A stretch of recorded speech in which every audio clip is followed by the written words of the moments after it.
tam domuz figürünün üzerinde oturuyorum. Görmüş olduğunuz gibi zaten bu tarafı da biraz sonra göstereceğim. Çok güzel bir domuz figürü var. Ve bu arada bir sinyalimiz var. Bu sinyalimiz şöyle göstereyim. Şu aradan bak.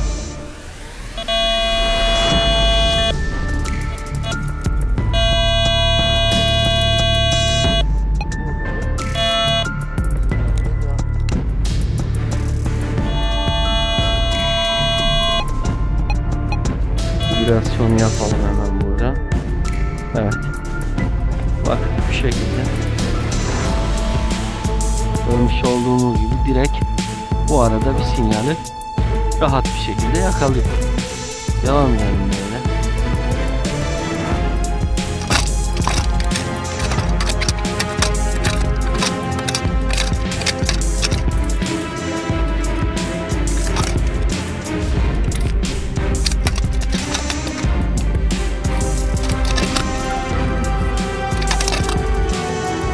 Olabilir. Bir bakalım. Neler var burada?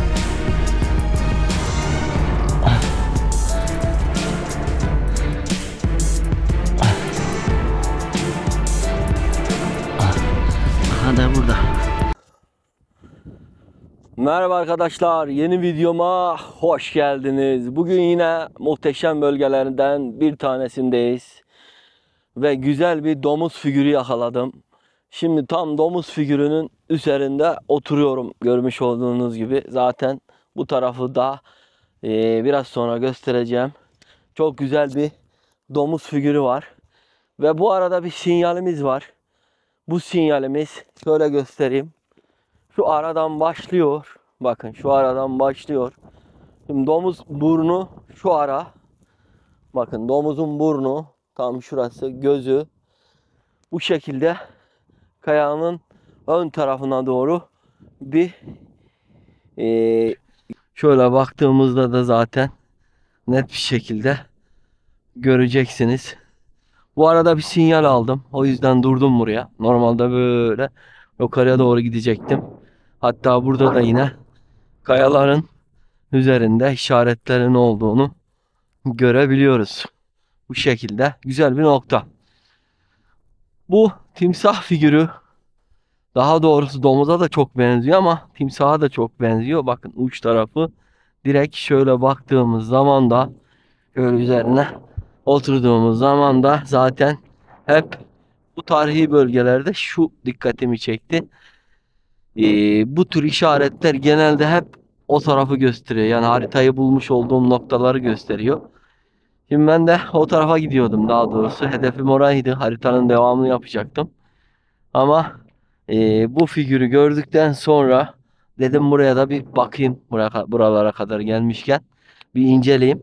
Şimdi şöyle baktığımız zaman şu arada bir işçiliğin olduğunu görebiliyoruz. Üzerinde yine ufak tefek oymalar olsun görebiliyoruz.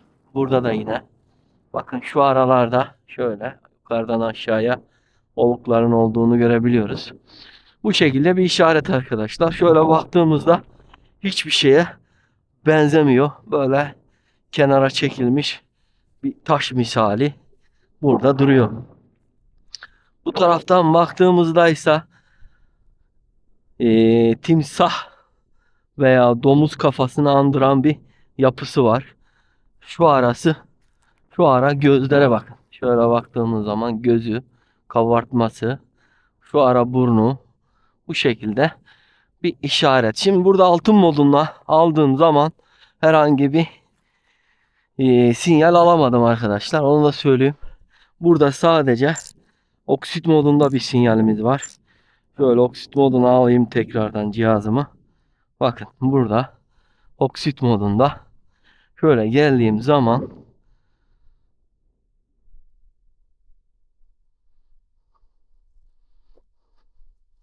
bu araya geldiğim zaman arkadaşlar gördüğünüz gibi bir sinyalimiz var. Bu sinyal çok hızlı dönüyor alan taramamız. Büyük ihtimal yüzeysel bir sinyal olabilir. Yani ufak tefek atık malzemeler de olabilir, bilmiyoruz. Sadece değerlendirmesini yapıyorum. Bu şekilde şöyle bir de geriye gideyim. Bayağı bir gideyim. Şöyle yine alan taramamı kaldırdığım zaman bakın direkt bu çevrede orayı gösteriyor. Şöyle anteni bir açayım. Başka yerleri gösterecek mi? Şu aralarda da yapılar var. Çünkü bak şu arada başlıyor şöyle. Geliyor. Tam bu noktalara kadar yapılar devam ediyor. Hatta şöyle bir ilerleyelim biraz.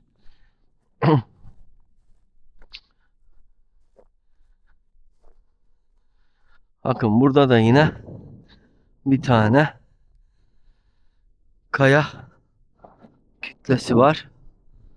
Bu şekilde.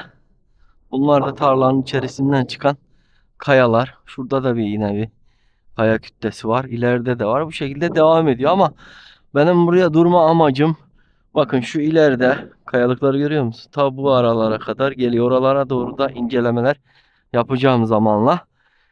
Şimdi biz buradan alan taramamızı kaldırıyoruz yine. Bu şekilde. Oksit modunda. Altın modunda herhangi bir şey göstermiyor. Direkt o taraflara doğru gidiyor. Ama oksit modunda şu arada bir sinyal yakalıyor arkadaşlar. Şimdi bir daha kaldıralım şöyle. Bakın. Direkt o tarafa doğru bir sinyal yakalıyor. Böyle geldiğim zaman da bak direkt o tarafa doğru götürüyor bizi. Devam edelim. Tekrardan.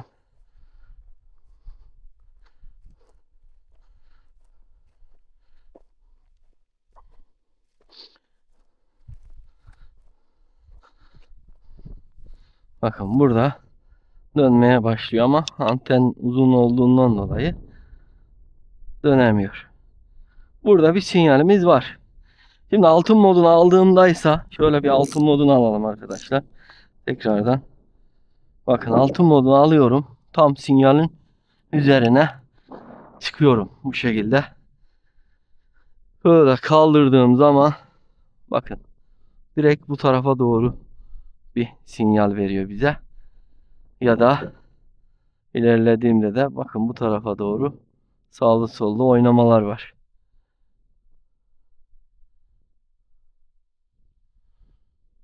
Evet.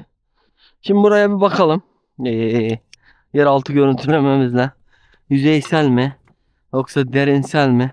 Onu bir ölçmeye çalışalım önce. Ondan sonra devam edeceğiz. Şimdi sinyalimiz tam figürün kafa tarafından şu arada bir yerde diye düşünüyorum. Şöyle bir bağlanalım cihazımıza. Sesimizi açalım. Evet. Bu şekilde önce bir yüzeysel olarak kontrolleri sağlayalım. Kalibrasyonu yapalım hemen burada. Evet. Bakın bu şekilde.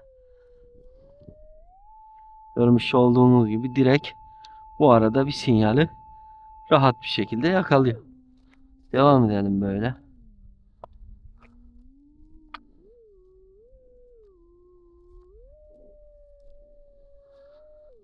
Kayanın üstüne bakalım.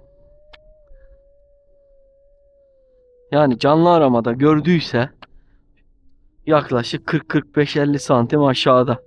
Çünkü canlı aramanın görebilmesi için anca o derinlikleri görebilir.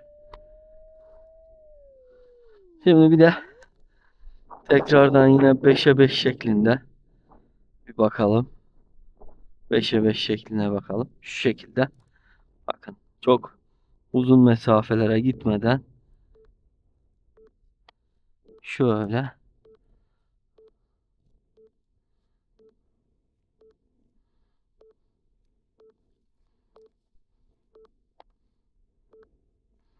tam kayanın altına doğru bir sinyalimiz var. Şöyle de baktığımız zaman zaten sinyalin o kadar çaplı bir şey olmadığını görüyoruz arkadaşlar. Derinliğine bakalım şöyle bir. Yaklaşık böyle bir bakalım derinliğine. Bu şekil. Aynen. Yaklaşık bir 70 santim 80 santim gibi gösteriyor ama 50-60 santim civarı bir sinyalimiz var. Şimdi buraya bakacağız. Atık malzeme de olabilir arkadaşlar. Onu da baştan söyleyeyim. Yani sonuçta burada şansımızı denemeye çalışıyoruz. Hemen bir de dedektörümüzü açalım. Dedektörümüz ne diyor? Sinyallere karşılık. Bir de onun tepkisine bakalım.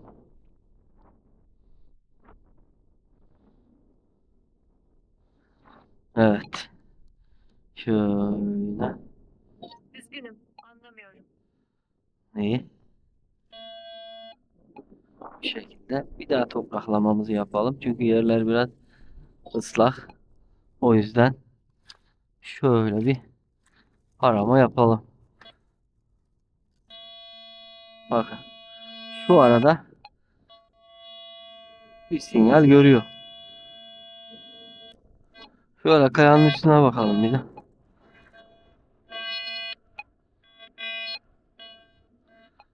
Ayarlara bir bakayım. Biraz düşürelim. Çünkü bu aralarda yüksek gerilim hatları olduğu için ister istemez stabil çalışamaz. Biraz düşürmemiz lazım. Şöyle bobine vurmadan bir arama yapalım.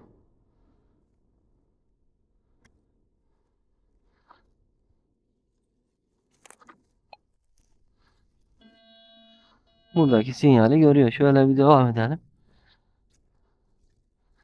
Başka bir şey var mı?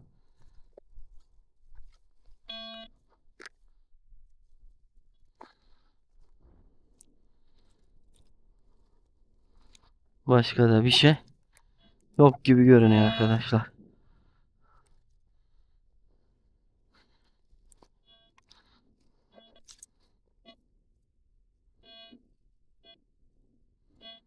Bak, şu arada bir sinyal var. Değerine bakalım. He,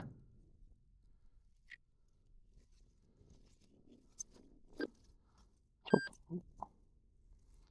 ufak bir malzeme olabilir. Kaçırıyor bak. Tam ayrım yapamıyor ama görüyor yani o an orada. Bakın. Şu arada bir yerde arkadaşlar. Ona da bir bakalım o zaman. Buraya kadar geldik, yorulduk. Ee, bir bakalım, görelim. Neyin nesi, neyin fesi. Ona göre ilerleyelim.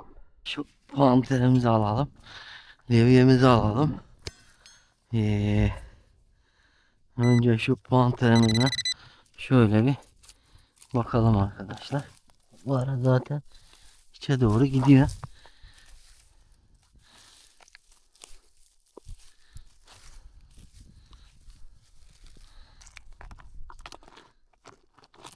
Kayanın altında bir şey mi var ya?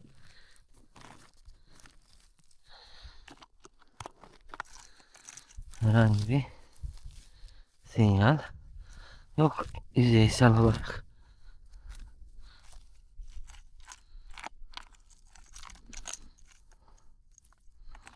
Maalesef herhangi bir sinyal yüzeysel olarak görünmüyor. Şöyle biraz kurcalayalım bakalım.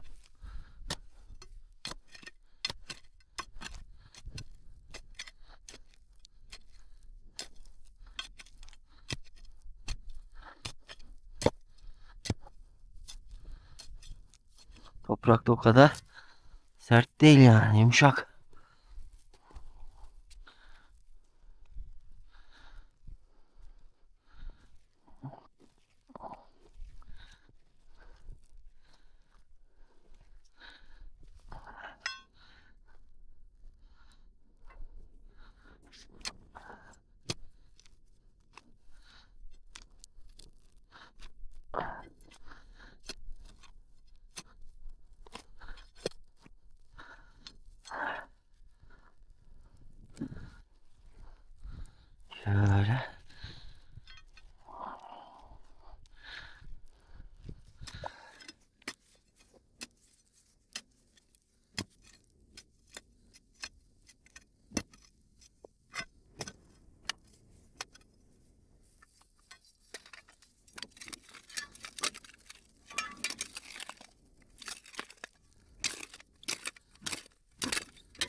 Böyle.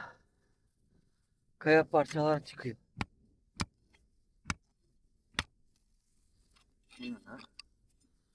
Bak. Boru parçası gibi. Beton boru parçası. Ne işi varsa burada. Ah, neler çıkıyor orada? Bir tane çekirge. Çekirge var.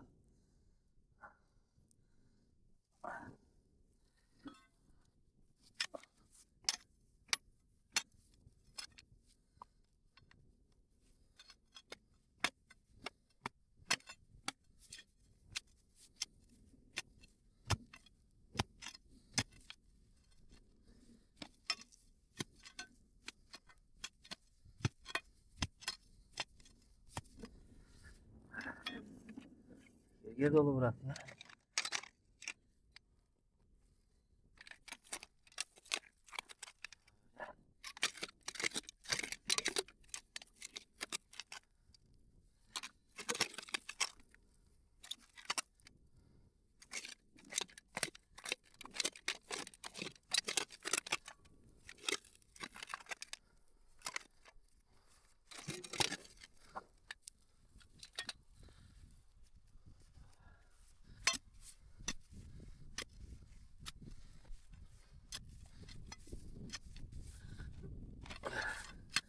Altı boşluk gibi.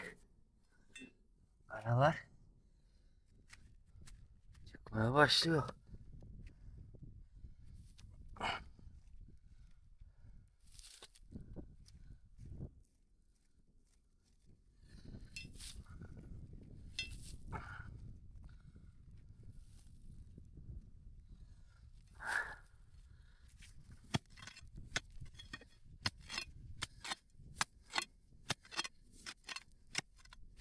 Yapı olduğu belli yani.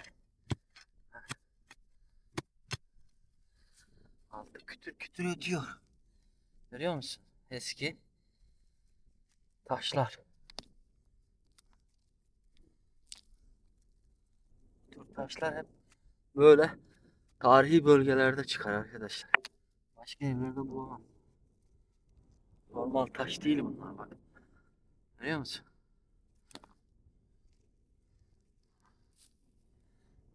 Küreğimiz.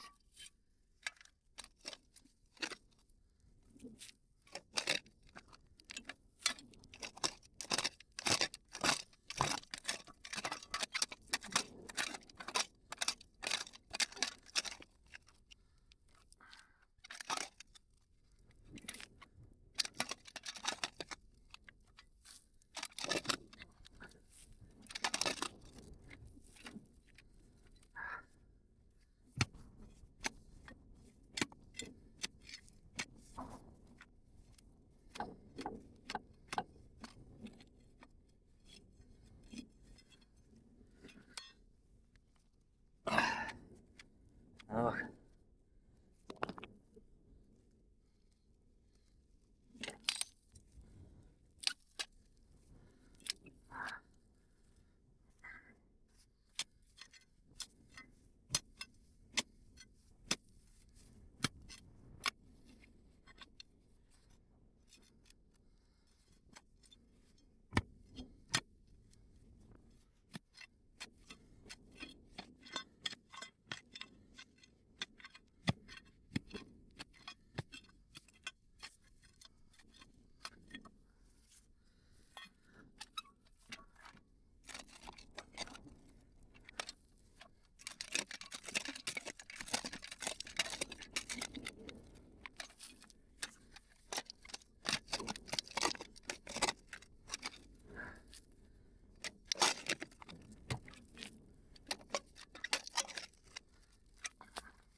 Bu kadar kazdık böyle.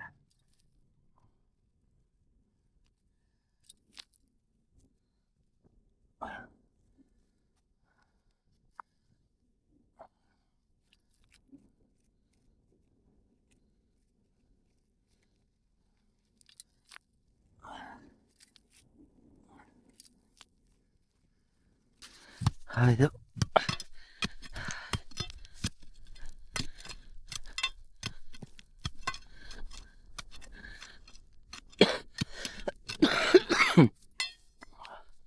Şu taşlara bak ya. Çık çık bitmiyor lan.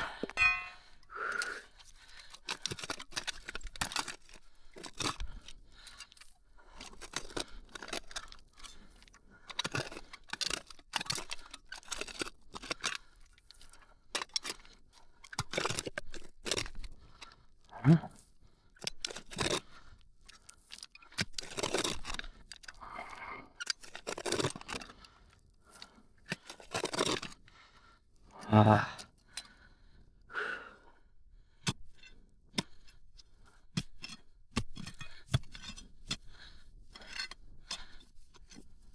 Bakar mısın şurada delik mi var? Ne var? Anlamadım ya.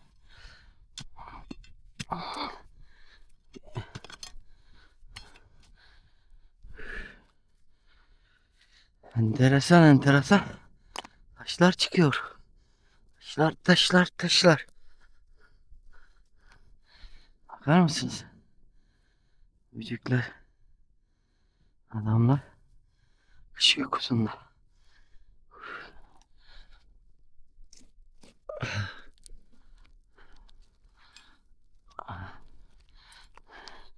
Yani iyi ki yüzeysel dedik ya. İyi ki yüzeysel dedik.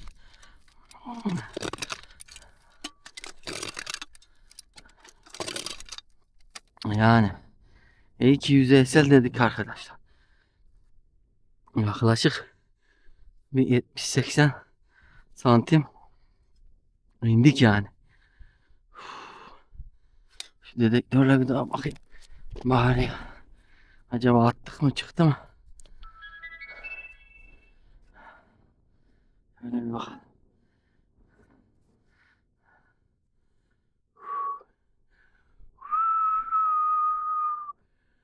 Rüzgara bak. Esiyor, esiyor. Evet.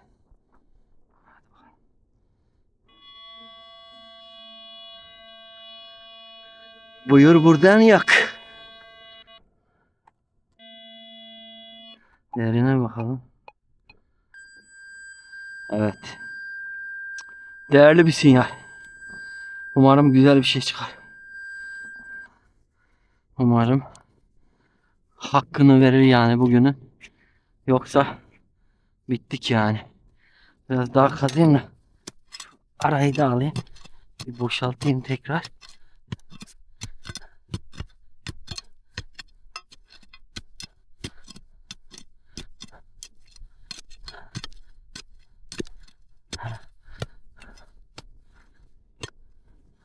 Burada da bir taş var. Çıkmıyor.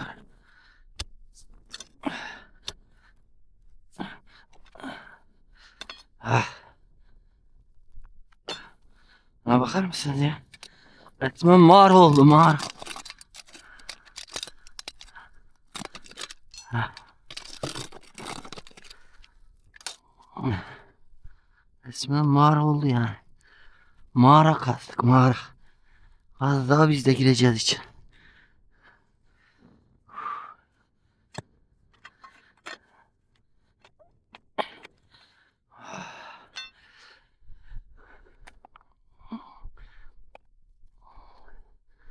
Vay vay vay. Vay vay vay. Toprağı da bir değişik.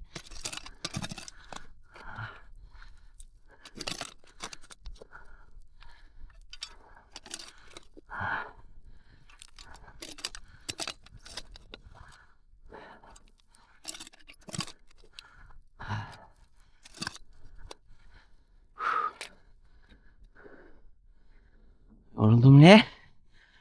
Öyle bandı. Evet.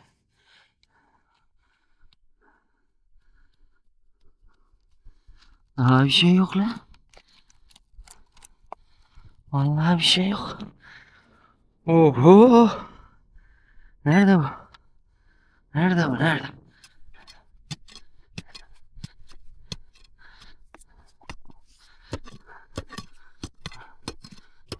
kaya var. Bakın. Şurada da bir kaya var. Oo, büyük bir kaya. Ne bu lan? Boru mu lan bu? Vallahi boruyu bulduk ha. Bir boru var burada. Boru var. Ne borusu gibi bu acaba? Bu tarafa doğru giden bir boru mu var?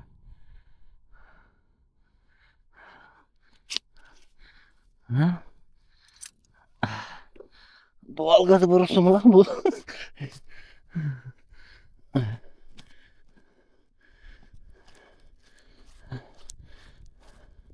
Bir boru bulduk arkadaşlar. Görüyorsunuz.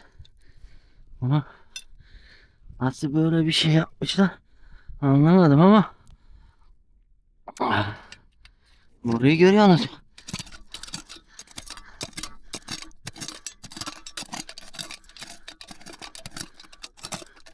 Ama beton bir boru.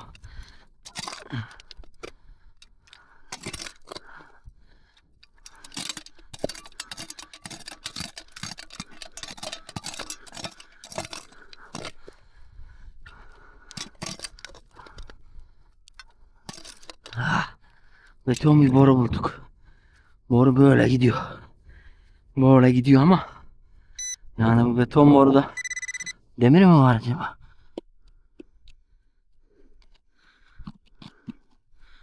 Bir şey de yok. Allah Allah.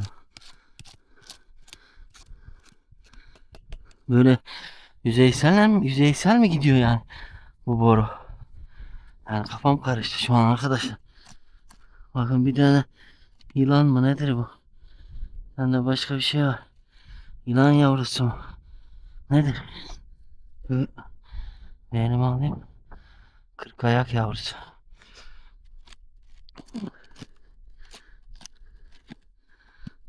Allah Allah. Bir boru var ama sinyal yok. Mu?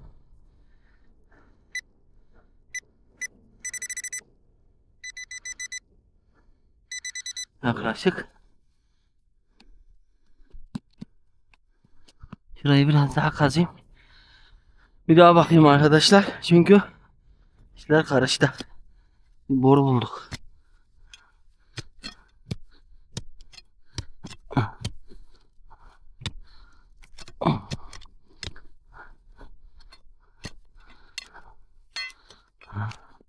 Boruyu görüyorsunuz. Kocaman bir boru. Kocaman bir boru.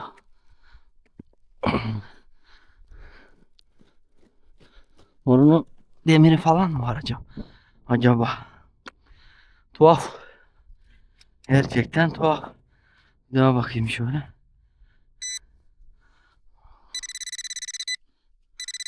Aha burada. Görüyor musun?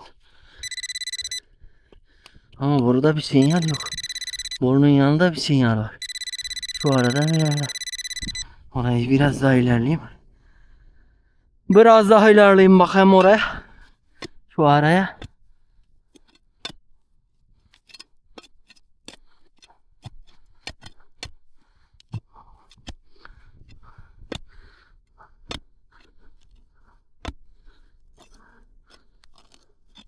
Ne varmış orada? Bir görelim. Taş var ama.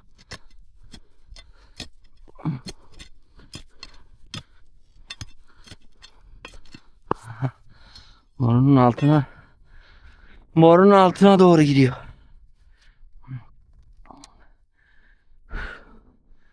Ben niye çıkardım ben ya? Bir giyeyim.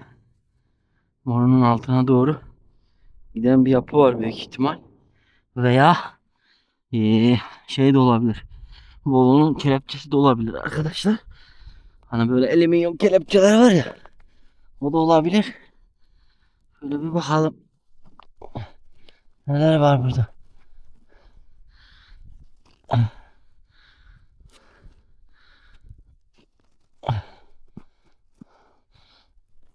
Aha da burada.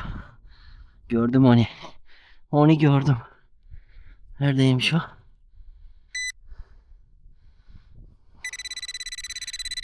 Bu arada. Aha. Görüyor musun? Neymiş o? Aha. Aha da bu. Dur bakayım. Başka bir şey var mı? Yok. Boruyu görüyorsunuz arkadaşlar. Bir yerden gelip bir yere gidiyor. Büyük ihtimal o boru parçasını da buraya boşuna koymamışlar. Ki burada boru var, dikkat edin falan demiş yani. Büyük ihtimal öyle bir şey. Bu neymiş? Bu da yine tarihi bir şeye benziyor. Üzerinde bakır mıdır nedir? Bakıra benziyor arkadaşlar. Görüyorsunuz. Kapı kolu. Eski kapı tokmaklarından bir tanesi. Ama bunun burada ne işi var? Ya ee, bu boruyu geçirirken görmediler. Kapattılar bu şekil gene geri. Bu taş niye bunun üzerinde o zaman? Soru işareti. Bu taş sonradan mı geldi? Sonradan gelmiş olamaz. Çünkü çok büyük bir taş arkadaşlar yani. Nereden baktığını 4-5 ton nasıl getirsinler ki bu? Hadi getirdiğini düşünelim. Bu boru nereye gidiyor? Şöyle tarlanın içinden mi gidiyor bu? Yorumlar sizin arkadaşlar. Görüyorsunuz yine saçma sapan bir şey. Bir güzel bir sinyal bulduk. Açalım dedik. Bir boru çıktı. Bu şekilde geliyor böyle. Buraya doğru gidiyor. Böyle güzel bir kapı tokmağı. O zaman biz bunu biraz şey yapalım. Başka bir şey yok gibi, bir bakayım şöyle. Yine kontrol edeyim. Başka bir şey yok. Burayı tekrardan kapatalım. Başımıza bela almayalım. Şimdi bunu biraz yine külüne bu şekilde şöyle biraz kapatalım. Boruyu kapatacak şeklinde. Öyle. Taşlardan atmayalım çünkü boruya zarar verebilir. Böyle kapatalım yine. Yeri. Üstüne de borusunu koyalım. Şu şekilde aldığımız gibi bırakalım burayı. Aldığımız gibi dolduralım burayı.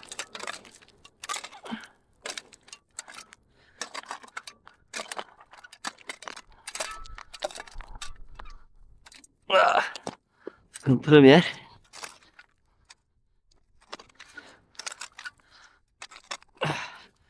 Burayı kapatacağım yine geri. Olduğu gibi bırakacağım. Şimdi eldivenleri bir çıkaralım. Şuna bir bakalım. Bu neyin nesi? Neyin fesi?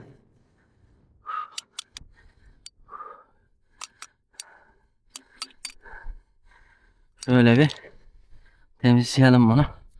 Neymiş bu? Şurada bakın bir heykel var. Heykeli görüyorsunuz. Anlatmaya gerek yok. Heh. Bir kapı kolu ya. Kapı tokma. Ama tarihi bir kapı tokma arkadaşlar bu. Yani yaklaşık belki 1000 yıl, belki de daha fazla. Bilemeyeceğim. Çünkü bayağı eskiye benziyor. Yapılara mesela bakın şurada bir lale. Lale gibi bir şey var. Şöyle göstereyim.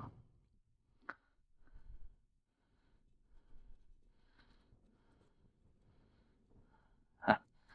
Lale gibi bir şey var. Burada da yine bir dolambaçlı şekilde bir figür var. Yuvarlak bir figür.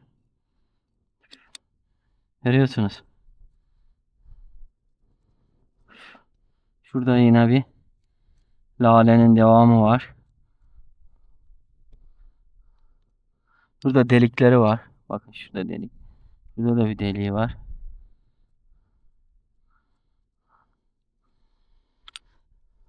Bakırdan yapılmış bu arkadaşlar. Zaten belli, görüyorsunuz. Bakır bir parça. Zaten tarihi şeyler hep bakır ve tunçtan oluyor biliyorsunuz. Çünkü bu zamanda böyle şey nereden vuracaksın? İmkanı yok ya.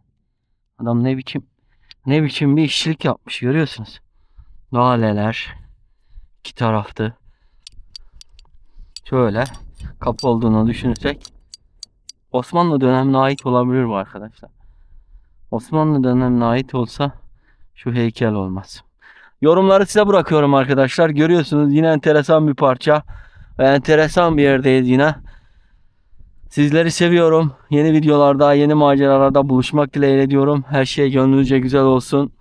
Yorumlarda yazarsanız sevinirim. Bu hangi döneme ait olabilir sizce? Ben diyorum ki ya Ermenilerin, ya Rumların ya da Romalıların dönemine ait olması lazım. Çünkü heykel Roma'yı temsil ediyor. Bilemedim.